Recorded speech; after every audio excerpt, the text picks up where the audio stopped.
Glórias a Deus. Nós vamos ouvir agora uma pregação edificante sobre a palavra do Senhor. E nós vamos para a última parte de nossa série de mensagens, a última parte de nossa série de mensagens, aprendendo a buscar o Senhor. E nós vamos para Apocalipse, capítulo 20. Nós estávamos em Apocalipse, capítulo 3. Agora nós vamos para Apocalipse, capítulo 20. E o título de nossa mensagem é Buscando ao Senhor, na esperança do juízo final. Buscando ao Senhor, na esperança do juízo final.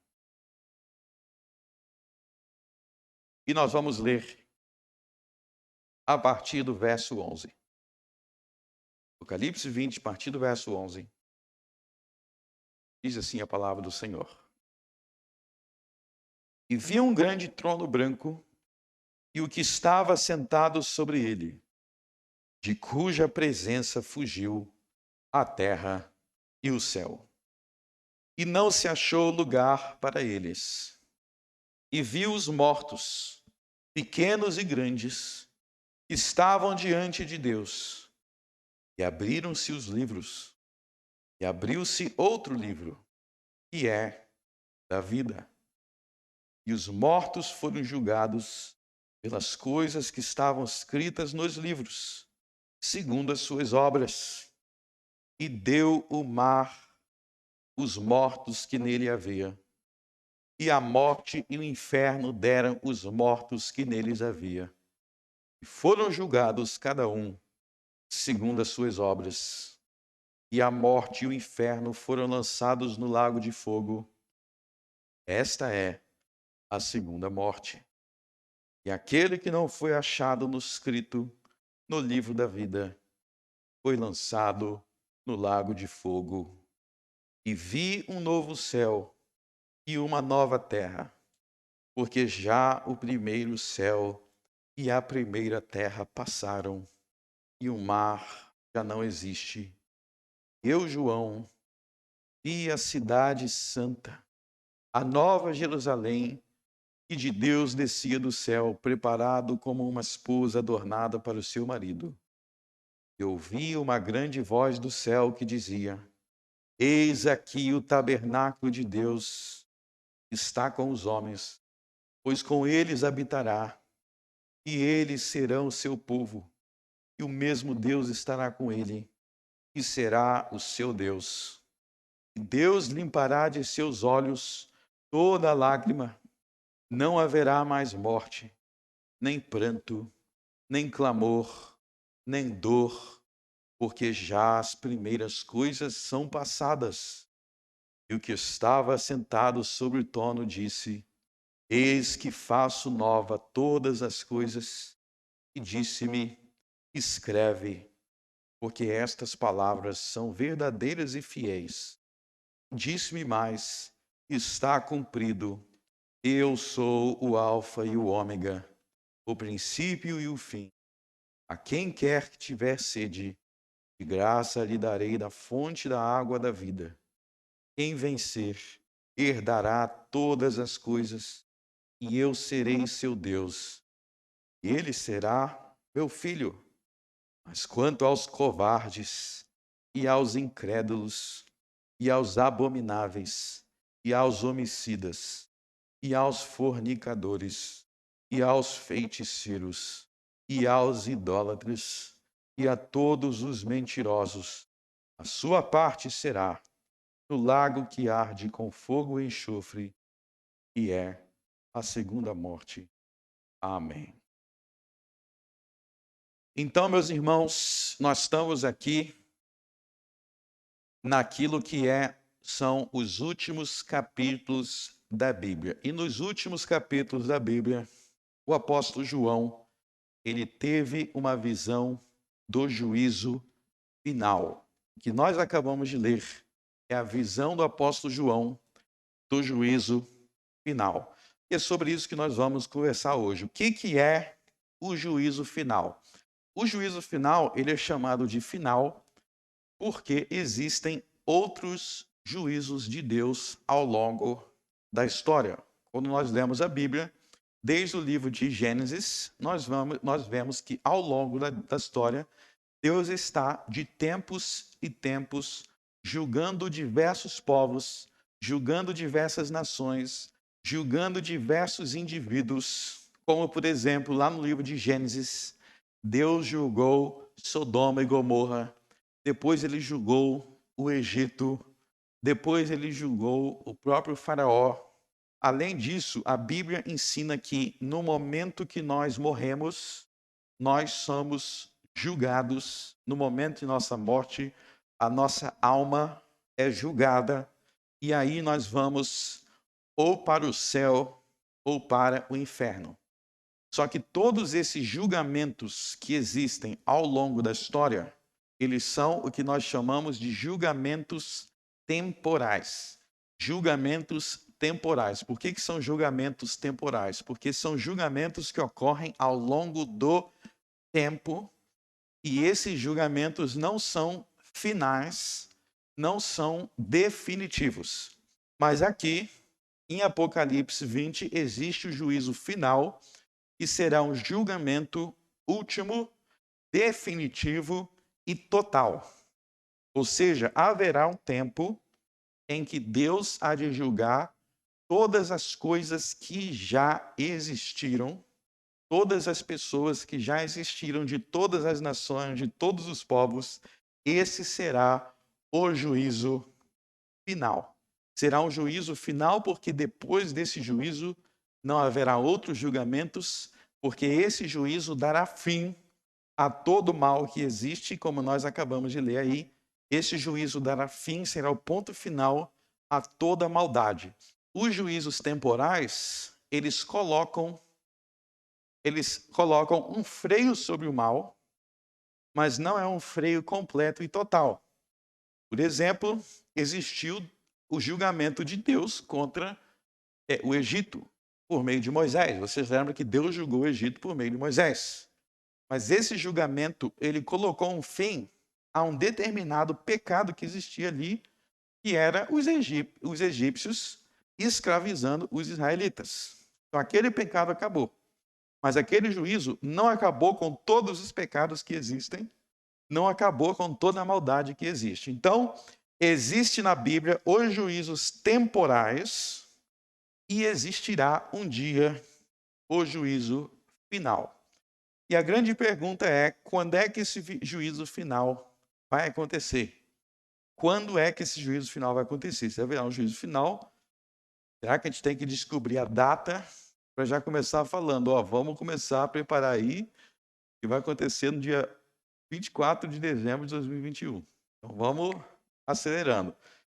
Bom, veja que no verso 11 é dito assim, e vi um grande trono branco e o que estava assentado sobre ele, de cuja presença fugiu a terra e o céu, e não se achou lugar para eles. Então presta atenção, tem um trono, e a ideia de trono indica autoridade, tem alguém assentado sobre esse trono, e quando esse alguém ele vem, é a ideia de que ele é tão glorioso, tão majestoso, que a terra e o céu, em certo sentido, fogem dele. E aí no verso 21, no capítulo 21, eu quero que vocês observem que está escrito assim, e vi um novo céu e uma nova terra. Então existe, em algum sentido, a terra e o céu aí passam e é inaugurado um novo céu e uma nova terra mediante esse juízo. Então esse juízo, ele de alguma forma marca o fim deste mundo da maneira que nós o conhecemos. E nós vemos que o Senhor Jesus, ele falou sobre isso nos 4 evangelhos. Volte em Mateus capítulo 5. Mateus capítulo 5.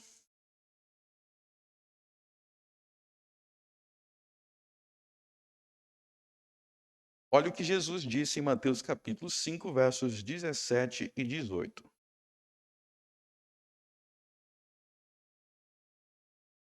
Não cuideis que vim destruir a lei ou os profetas.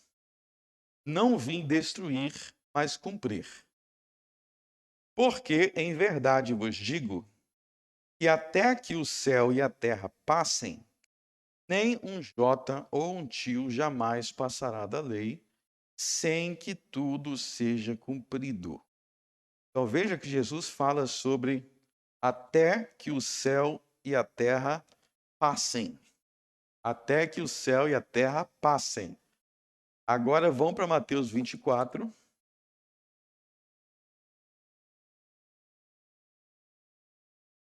Olha o que Jesus diz em Mateus 24, verso 35. Verso 35. O céu e a terra passarão, mas as minhas palavras não hão de passar. O céu e a terra passarão. É a mesma linguagem de Mateus 5. Aí ele vai dizer no verso 36. Mas daquele dia e hora ninguém sabe, nem os anjos do céu, mas unicamente meu Pai. E como nos dias de Noé, e como foi nos dias de Noé, assim também a vinda do Filho do Homem. Porquanto, assim como nos dias anteriores ao dilúvio, comiam, bebiam, casavam e davam-se em casamento, até o dia em que Noé entrou na arca, e não perceberam, até que veio o dilúvio e levou a todos. Assim será também a vinda do Filho do Homem. Então, estando dois no campo, será levado um e deixado o outro. Estando duas moendo no moinho, será levada uma e deixada outra. Vigiai, pois, porque não sabeis a hora em que há de vir o vosso Senhor. Então preste atenção no seguinte. No verso 35, Jesus diz que o céu e a terra passarão. No verso 36, quando ele diz daquele dia, o dia aí é o dia em que o céu e a terra passarão.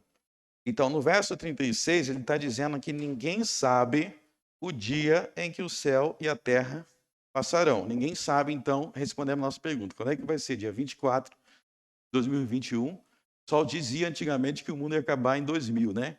Quem nasceu antes de 2000 lembra que falava muito. Ó, vai acabar no ano 2000. Depois adiaram para 2012.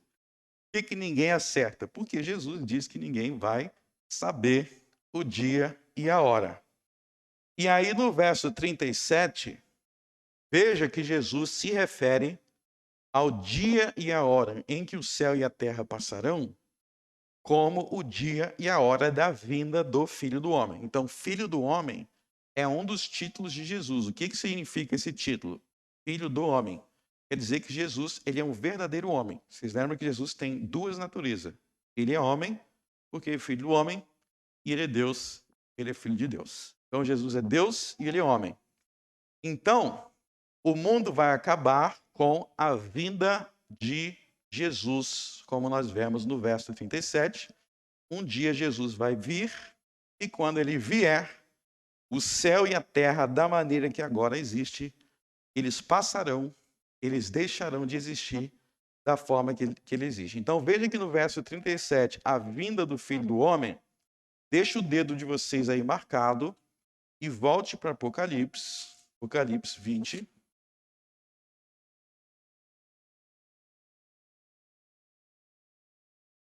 Então você vê aí, ó, Apocalipse 20, verso 11, ó, quando diz: "E vi um grande trono branco, e o que estava sentado sobre ele". Esse ele aí é Jesus. Então ele tem uma visão no verso 11 da vinda de Jesus, e quando Jesus vem, o que acontece? O céu e a terra passam. Então você vê aí no verso 11, o céu e a terra passam, porque Jesus é aquele que está sentado sobre o trono. Volte agora para Mateus 24. Então, eu estou querendo mostrar aí para vocês que o mundo, da forma que ele existe, ele deixará de existir quando Jesus voltar. Ou seja, nós, como cristãos, não podemos crer que o mundo acabará de qualquer outra maneira. Nós temos que crer que ele vai acabar quando Jesus voltar. E aí eu quero que vocês observem, vou explicar aqui o sentido dos versos 37 a 43. Por que Jesus diz assim? Como foi nos dias de Noé? E depois no versos 40, então estando dois no campo. Vamos entender. Os versos 37 a 43 são explicações mais detalhadas do verso 36. No verso 36, ele diz que daquele dia e hora ninguém sabe, ou seja, o dia do juízo final é desconhecido, e sendo desconhecido, ele pegará os homens de surpresa, porque ninguém sabe quando é que vai ser. E é isso por isso que ele se refere ao dilúvio de Noé. Ele diz, e como foi nos dias de Noé, assim será também a vinda do Filho do Homem. Existe uma semelhança entre os dois. A pergunta é, qual é a semelhança? A semelhança é aquela que Jesus explica a partir do verso 38. Assim como nos dias anteriores ao dilúvio, comiam, bebiam, casavam e davam-se em casamento. Ou seja, o que é isso? Comiam, bebiam, casavam-se e davam-se em casamento. Ele está citando atividades corriqueiras do dia a dia. Atividades comuns da vida comum. Ou seja, Jesus está dizendo que o mundo vai estar funcionando da forma comum, vai estar você lá almoçando, vai estar outro jantando, e repentinamente o mundo acabou. Ou seja, o objetivo de Jesus aqui é dizer que não haverá nenhum acontecimento especial dizendo agora Jesus volta. Você vê que ele não cita nada especial. Os homens vão estar comendo, bebendo, se casando. Ou seja, é um dia desconhecido, sem nenhum tipo de sinal que indica é agora. É desconhecido. Nós não temos como saber se está perto, quão perto está. Falta 2 anos. Falta 2 anos. Não tem como falar isso.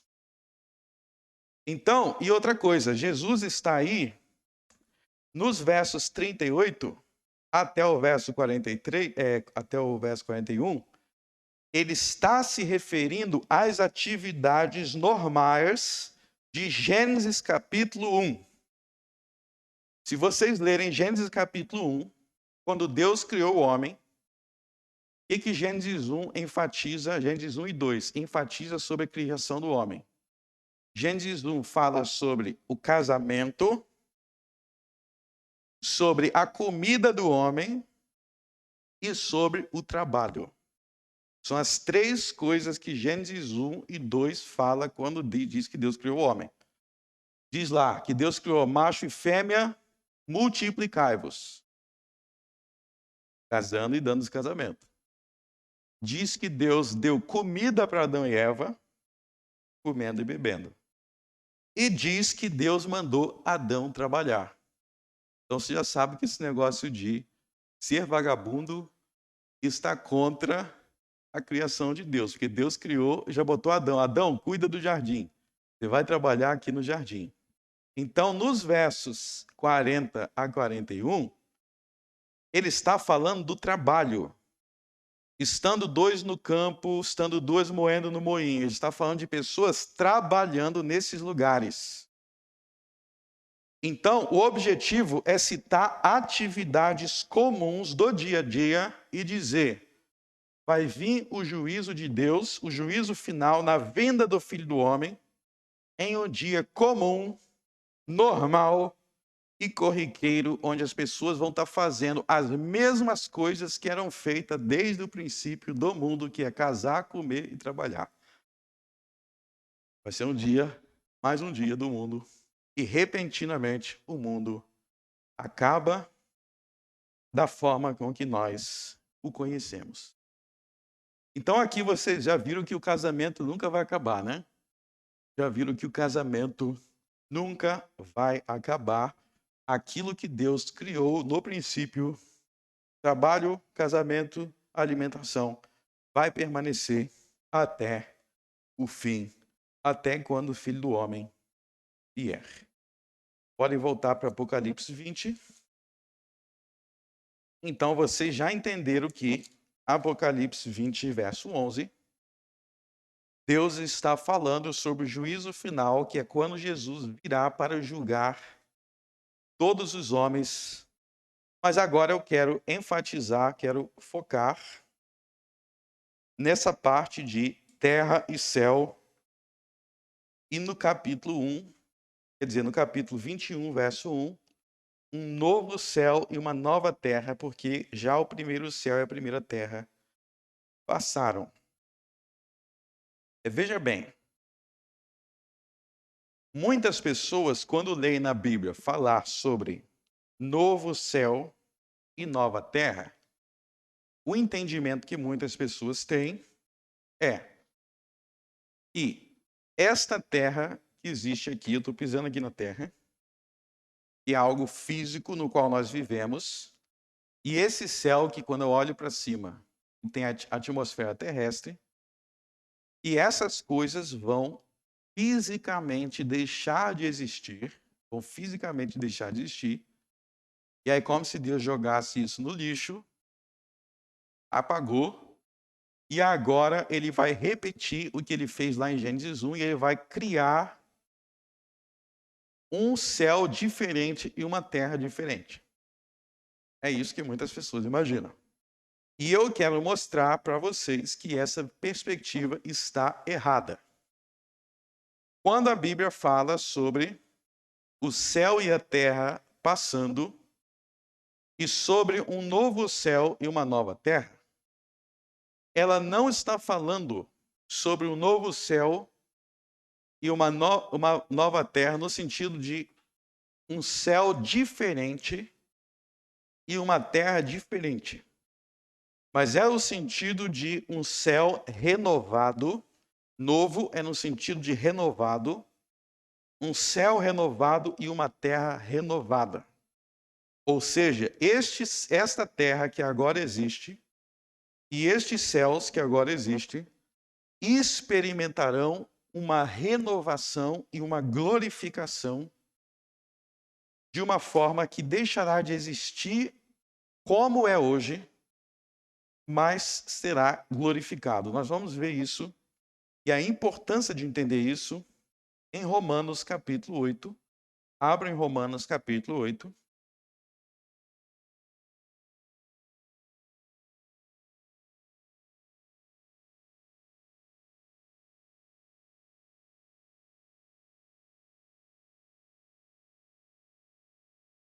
Romanos capítulo 8, versos 18 a 23.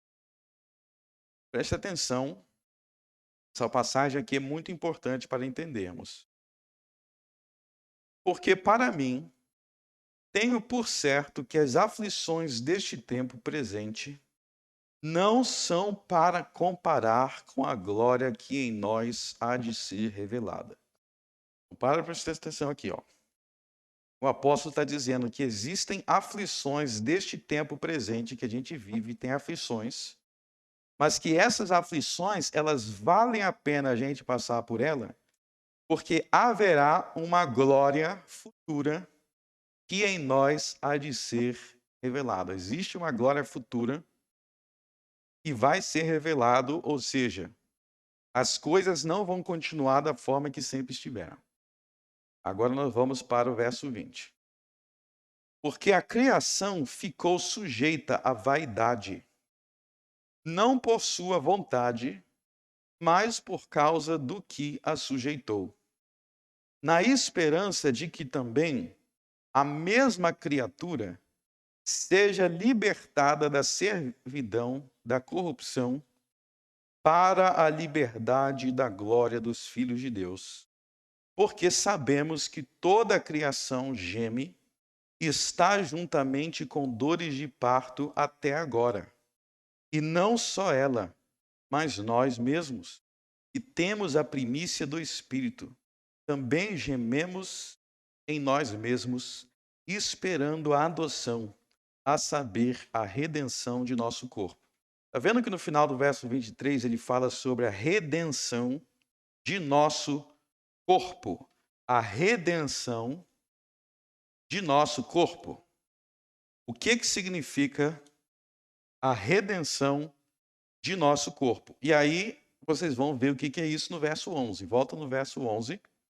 Ele diz, se o Espírito daquele que dentre os mortos ressuscitou a Jesus habita em vós, aquele que dentre os mortos ressuscitou a Cristo, também vivificará os vossos corpos mortais pelo seu Espírito que em vós habita. Então veja que o verso 11 está dizendo que assim como o Espírito Santo ressuscitou Jesus, o corpo de Jesus, o cadáver de Jesus na sepultura, foi ressurreto, voltou a viver pelo Espírito Santo.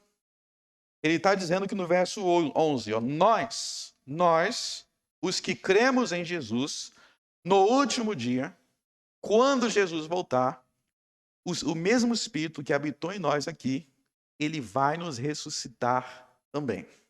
Então, quando Jesus voltar, os mortos vão ressuscitar, ou seja, nós voltaremos a ter um corpo. Não será um corpo como esse aqui agora, mas será um corpo renovado, glorificado. Paulo diz em 1 Coríntios 15, um corpo de glória. Então, se você está se achando meio um pouquinho feio assim, fica tranquilo que Deus vai ressuscitar, vai glorificar tudo. Tá certo? Igual ele fez com Jesus. Então, você está vendo que, isso aqui é muito importante, aquilo que aconteceu com Jesus no terceiro dia, vai acontecer conosco quando Jesus vier, mediante o juízo final. Volte agora para o verso 23. Vocês entenderam o que é a redenção do corpo, né? Agora, veja que não haverá somente uma redenção do nosso corpo. Veja que haverá uma redenção, verso 22, de toda a criação.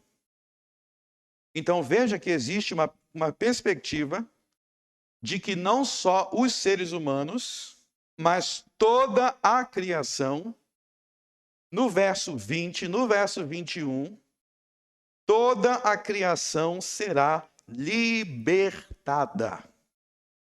Então, a ideia bíblica é que Deus criou o mundo no espaço de 6 dias.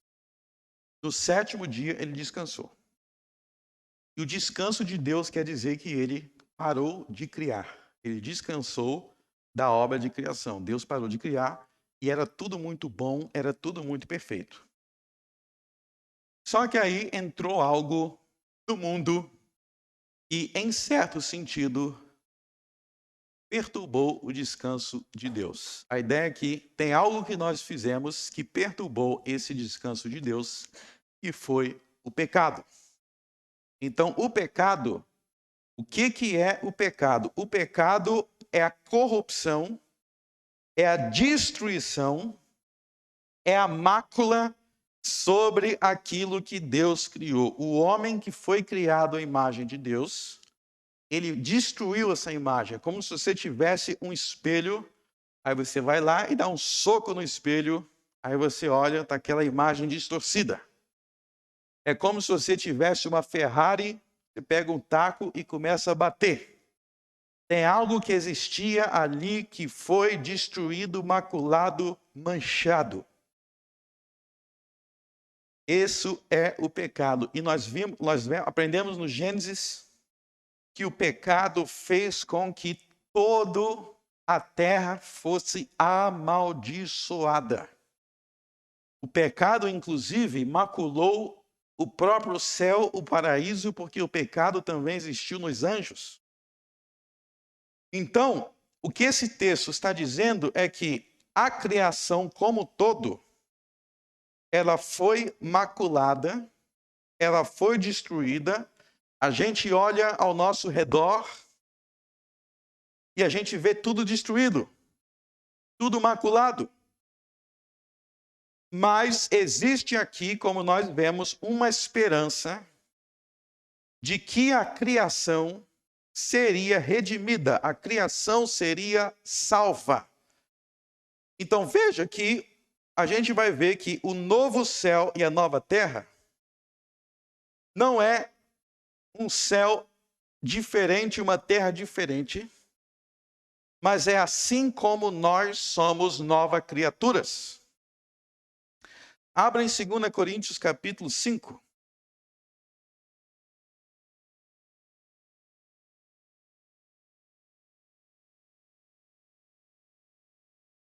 2 Coríntios capítulo 5, verso 17. Presta atenção na forma que Paulo descreve a nossa salvação, a nossa salvação. 2 Coríntios 5, 17. Assim que, se alguém está em Cristo, nova criatura é. As coisas velhas já se passaram. Eis que tudo se fez novo.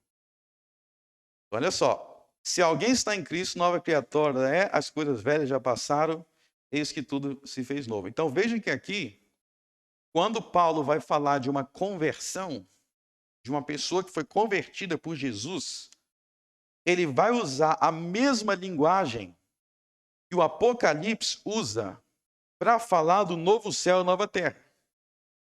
Veja que ele diz: as coisas velhas já passaram. Céu e terra passarão. As coisas velhas já passaram. A ideia de que passou. Nova criatura. Agora veja bem, quando ele fala de nova criatura, não quer dizer que você não é literalmente a mesma pessoa que existia antes. O que quer dizer novo aqui? Não quer dizer que ele matou você e criou outro ser humano. Mas quer dizer que você foi renovado. A velha criatura quer dizer que as velhas formas de ser, a sua velha forma de pensar, a sua forma maculada, destruída pelo pecado, vai passando. E ele vai renovando você e fazendo você ser mais parecido com Jesus. Para ver a mesma ideia, abra em Colossenses capítulo 1.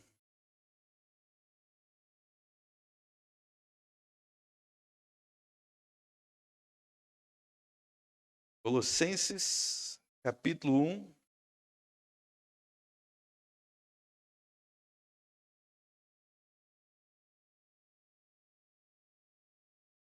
Vamos para os versos 12 a 20.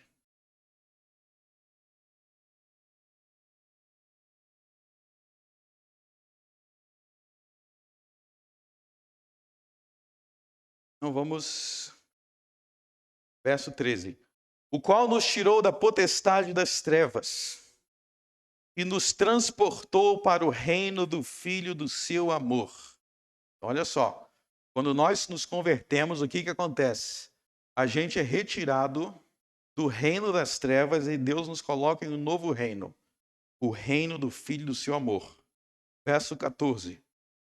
Em quem temos a redenção pelo seu sangue, a saber, a remissão dos pecados, o qual, está falando de Jesus, é a imagem do Deus invisível, o primogênito de toda a criação, porque neles foram criadas todas as coisas que há nos céus e na terra, visíveis e invisíveis, sejam tronos, sejam dominações, sejam principados, sejam potestades, tudo foi criado por ele e para ele. Então, no versos aí, 16, 15 e 16, você vê que ele está falando que Jesus é o Criador. Porque todas as coisas foram criadas pelo Pai por meio de seu verbo Jesus. Jesus é o Criador. Agora vamos continuar. Verso 17. E ele é antes de todas as coisas, e todas as coisas subsistem por ele. E ele é a cabeça do corpo da igreja, é o princípio e o primogênito dentre os mortos, para que em tudo tenha a preeminência. Verso 19. Porque foi do agrado do Pai que toda a plenitude nele habitasse, e que, havendo por ele feito a paz pelo sangue da sua cruz, por meio dele, reconciliasse consigo mesmo todas as coisas, tanto as que estão na terra, como as que estão no céu. Então, no verso 16, Jesus, ele é o criador da primeira criação. Mas essa primeira criação foi manchada pelo pecado, e por isso, no verso 20, Jesus, pela sua obra na cruz, ele reconcilia consigo mesmo todas as coisas, a terra e o céu. Então, o novo céu e a nova terra é a terra e o céu renovados, como diz o verso 20, pela obra de Jesus Cristo realizado na cruz, de forma que a terra e o céu, como agora existem, assim como nós somos nova criatura, todas as coisas serão glorificadas e as coisas velhas passarão. E é por isso que no capítulo 3, se vocês avançarem para o capítulo 3,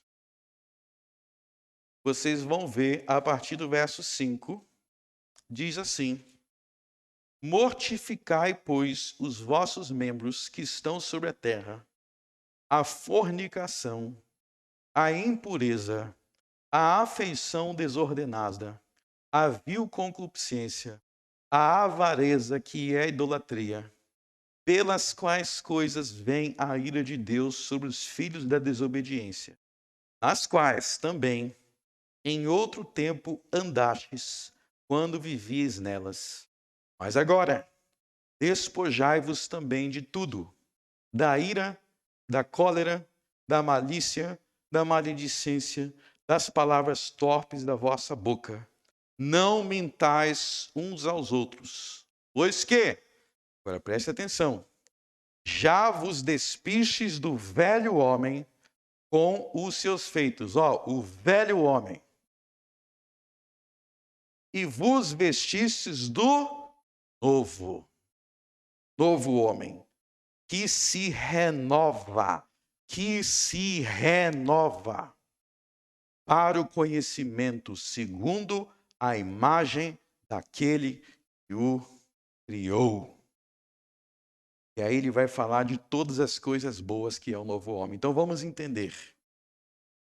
Vocês estão vendo aqui que, em certo sentido, a nova criação, o novo céu e a nova terra, já em certo sentido começaram a existir. Já em certo sentido começaram a existir, porque Jesus já começou a realizar a sua obra em nós, em que nós estávamos presos ao velho Adão, o velho Adão rebelde, a velha Eva pecadores, que eram rebeldes, odiosos, invejosos. Este é o velho homem, este é o velho mundo. Então a ideia aqui é que este velho homem, ele já começou a passar. Naqueles que creem em Jesus, o velho homem já começou a passar. Já existe um novo homem. Veja que no verso 10, o novo homem já existe. Quando você se converte, quando você se entrega a Jesus, você está abandonando o velho mundo, a velha terra, o velho céu, onde existiu a rebelião. Você está deixando o velho mundo. Mas esse velho homem, ele não morreu completamente. A ideia aqui é que ele não passou completamente. A ideia é que o novo homem já existe e ele está crescendo, ele está aumentando, e o velho homem está passando. E Deus está nos renovando para restaurar aquela imagem de Deus que foi destruída no princípio. Esse é o novo homem. Então, todas as vezes em que nós matamos o velho homem, e nós fazemos passar a fornicação, a impureza, a afeição ordenada, as gritarias, os roubos, os homicídios, estas coisas fazem parte do velho mundo, do velho homem. Este é o modo Adão de ser. Este é o modo Abel de ser. O velho mundo é um mundo que resolve os seus problemas através da violência. O velho mundo é o mundo que resolve os seus problemas através da mentira.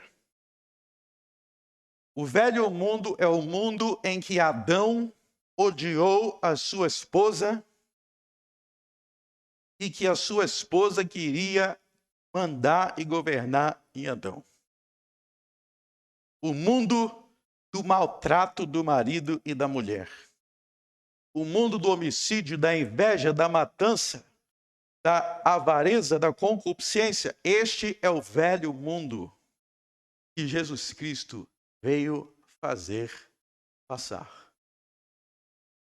Para que exista um novo céu e uma nova terra, não mais governado por Adão, mas governado por Cristo. E nesse sentido, todas as vezes que alguém se converte, todas as vezes que alguém se entrega para Jesus e o recebe como seu único, suficiente Salvador, você já está, em certo sentido, vivendo aquela vida futura, em que essas coisas serão a realidade absoluta. Se você entender isso, você vai entender por que, voltando ao Apocalipse capítulo 20,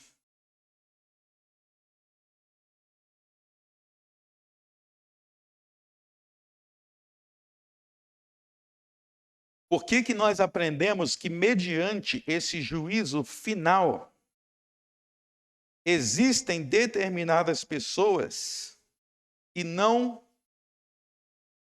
os sobreviverão. Você vê aí no verso 12, e viu os mortos, pequenos e grandes, que estavam diante de Deus, e abriram-se os livros, e abriu-se outro livro que é o da vida. Então veja aí que existe a presença dos mortos. Por que ele diz mortos? Quer dizer que todos os que já viveram ao longo de todos os séculos, todos serão apresentados diante de Deus em juízo. E o verso 13 faz um comentário muito importante. Olha só o verso 13. E deu o mar os mortos que nele havia. O que quer dizer isso? Deu o mar os mortos que nele havia. Existe a ênfase aí que, como nós vimos, haverá a ressurreição. Então, até aqueles que morreram lá no fundo do mar, você fala, não, esses aí não vão estar no juízo final porque está muito longe lá para Deus buscar. Tem gente que eu acho que pensa assim, ó. Lembra quando Jonas tentou fugir de Deus? Ó, vou para o outro lado aqui, que como se Deus não fosse estar daquele lado. Então é isso, tem gente que acha, não, esse morto aí já está muito esquecido. Não, todos os mortos vão comparecer diante de Deus no juízo final. Ele diz também no verso 13, e a morte e o inferno deram os mortos que neles haviam. Então, aqueles que estiverem já no inferno, já morreram antes, também vão ser apresentados no juízo final. E aí, nesse juízo final, observem que tem dois tipos de livros. Dois tipos de livros. Ó, verso 12. E abriram-se os livros, e depois abriu-se outro livro. Então, tem determinados livros e tem um outro livro. Esse outro livro é o livro da vida. Esse outro livro é o livro da vida. Então, um é o livro da vida e os outros livros. O que eles são? Preste atenção. Verso 12. E os mortos foram julgados pelas coisas que estavam escritas nos livros, segundo as suas obras. Então, observe que esses livros aí tinham as nossas obras. E que nós fizemos com as nossas vidas. Então, existem os livros com todas as nossas obras, só que tem um outro livro que é o livro da vida. E olha só o verso 15. E aquele que não foi achado escrito no livro da vida foi lançado no lago de fogo, e é a segunda morte. Então existe aí um lago de fogo, e é o tormento eterno, e os que vão para lá são os que não estavam no livro da vida. Isso aí é o que nós costumamos chamar de inferno. Esse lago de fogo é um lugar onde as pessoas serão castigados pelos seus pecados. Olha, por exemplo, o verso 10. E o diabo que os enganava foi lançado no lago de fogo e enxofre, onde estão a besta e o falso profeta. E de dia e de noite serão atormentados para todo e sempre. Vocês sabem que tem gente que imagina o inferno, aí imagina o diabo com um garfinho lá, né? Espetando as pessoas no caldeirão. Você vê aqui no verso 10 que o lago que arde com fogo de enxofre, ele não é para o diabo atormentar alguém, mas o próprio diabo será condenado. Ele será atormentado de dia e de noite para todo e sempre.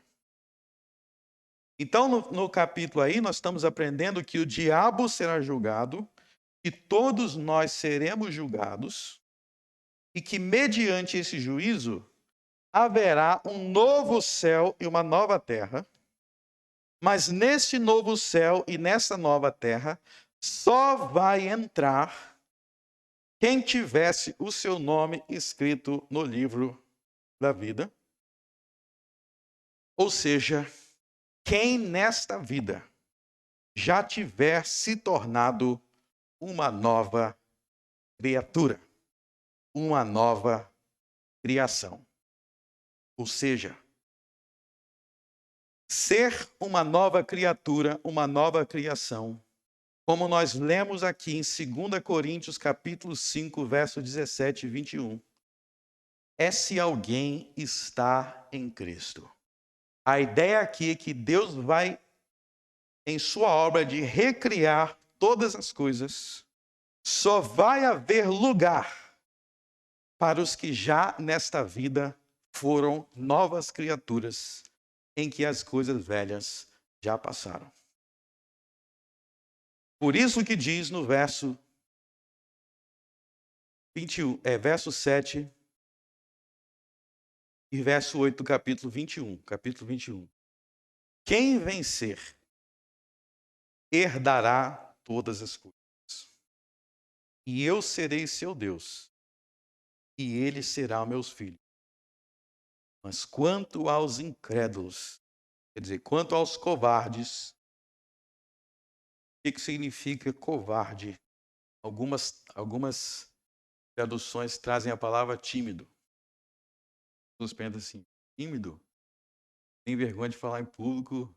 Será que eu vou para o inferno?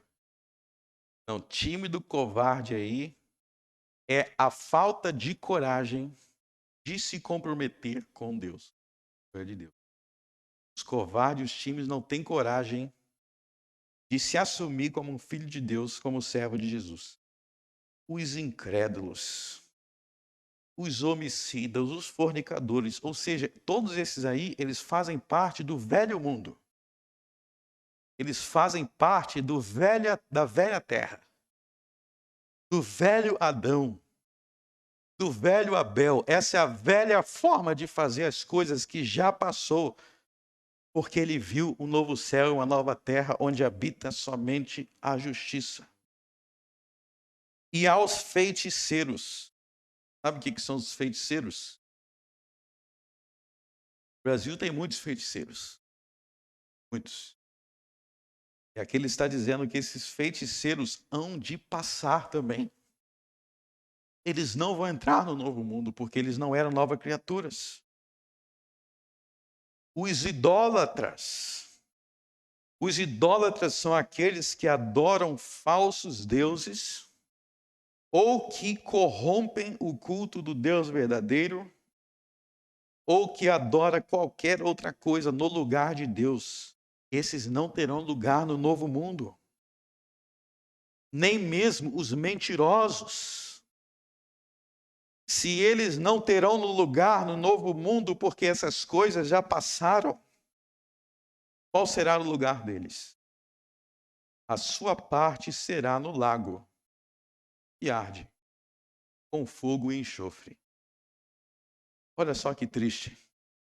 Esse lugar do verso 8 é o mesmo lugar do diabo no verso 10. É o lugar de castigo. É o lugar de tormento eterno para aqueles que não quiseram aceitar o homem que está sentado sobre o grande trono branco. Eu quero avisar para vocês, meus irmãos, o mundo, o céu e a terra, da maneira que ele existe agora, ele passará e ele já está passando. Ele passará e ele já está passando. Sempre que Cristo julga, sempre que Cristo castiga, ou sempre que Cristo converte alguém, já estamos vendo os prenúncios da nova criação. Quando Cristo, no seu espírito, alcança alguém aqui, quando você foi salvo, quando você foi alcançado pelo Evangelho, o que Cristo estava fazendo ali era consertando a sua imagem quebrada que foi quebrado em Adão. O nosso verdadeiro eu, o nosso verdadeiro ser não é o pecado. Quando nós vemos um homem mentiroso, quando nós vemos um homem homicida, estuprador, todas essas coisas que esse verso cita aqui, abominável, incrédulo, fornicador, esta não é a verdadeira identidade do ser humano. A verdadeira identidade do ser humano é aquela que Cristo recria em nós. Porque foi assim que Deus nos criou no princípio. Inclusive, nós vamos estudar aqui nas próximas semanas a carta aos Hebreus. E nós vamos aprender na carta aos Hebreus. E é por isso que nós que fazemos parte da nova criação, não devemos guardar mais velho sábado. E o velho sábado era o descanso da primeira criação. Mas Deus teve que trabalhar para criar uma nova. E por isso existe novo sábado. Nós vamos aprender isso em Hebreus. Mas o ponto é que Deus está fazendo nova todas as coisas. Porque aquela criação que existia, ela foi manchada pelo pecado. Ela foi destruída pelo pecado. Então, quando nós olhamos ao nosso redor, nós não vemos o mundo da forma que Deus criou simplesmente. Nós vemos um mundo caído. Nós vemos um mundo de morte, de escravidão e de miséria. Mas eu quero dizer que essa não é a única coisa que nós vemos. Nós vemos o velho mundo, mas nós também já vemos o novo. Nós vemos o velho morrendo. E nós vemos o novo prestes a aparecer em toda a sua glória quando Jesus vier. Quando você vê um homem manchado e destruído e resolvendo os seus problemas através da morte, da escravidão, da humilhação, da gritaria, do pecado, você está olhando no rosto de Adão. Essa é a velha forma adâmica de ser. Maldita, escravizada e destinada a ser lançado no inferno. Mas quando você vê um homem se arrependendo, saiba que ali você já está vendo o rosto de Jesus. Você já está vendo o resplandecer do novo céu e da nova terra na face do homem regenerado, salvo, santificado por Jesus. E não anda simplesmente segundo o velho caminho, mas segundo o novo caminho do Filho de Deus. Vocês sabem quantos dias Jesus Cristo trabalhou? Isso aqui é uma coisa interessante que a gente vai se aprofundar quando a gente estudar Hebreus. Sabe quantos dias Jesus trabalhou para oferecer a si mesmo como o Cordeiro de Deus? Existiu uma obra de Cristo como o Cordeiro de Deus quando ele esteve em Jerusalém. Foram 6 dias. Ele chegou na segunda, morreu na sexta, foi sepultado no sábado. No domingo, diz Hebreus capítulo 4, ele entrou em seu descanso e descansou de suas obras, assim como Deus havia descansado no princípio. Quando Jesus Cristo ressuscitou dos mortos, ele descansou, Hebreus capítulo 4, naquele domingo, de suas obras, da salvação, da nova criação, assim como Deus havia descansado das suas obras, da redenção. Hebreus capítulo 4, entremos, pois, naquele descanso.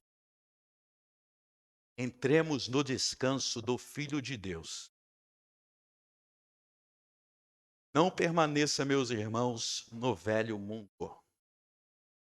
Não permaneça em Adão, não permaneça no pecado no qual você nasceu. Não permaneça em seu pecado original, não permaneça no velho céu e na nova terra. Entre no descanso de Jesus. Ele trabalhou para oferecer a si mesmo como Cordeiro de Deus, para criar nova todas as coisas. Assim como ele ressuscitou o seu corpo, o corpo de Cristo é a nova criação. Você precisa ressuscitar também. Mate o velho homem. Mate o velho Adão. Para o novo mundo resplandecer em você. Porque este céu e esta terra passarão, e aqueles que estiverem apegados a ela hão de ser lançados no lago de que há de confuso. Creia no Jesus Cristo, porque ele é o novo Adão. Vamos orar.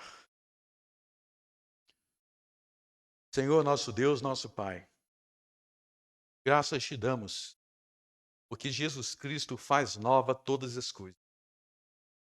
E nele nós somos uma nova criatura. As coisas velhas já passaram. O velho homem está sendo morto, para que o novo homem ressuscite. E nós aguardamos aquele glorioso dia em que esta obra será plenamente consumada em nós, quando recebermos a redenção de nossos corpos. O velho mundo já está passando. E nós venhamos ter homens e mulheres que têm o nome escrito no livro da vida. Porque aqueles que forem julgados por suas próprias obras, mas não tiverem Jesus, ou seja, o nome escrito no livro da vida, essas obras não hão de passar e serão expostas como mentirosas. E não há boas obras, senão aquelas feitas em. Obrigado, Deus. Obrigado. Em nome de Cristo oramos. Amém.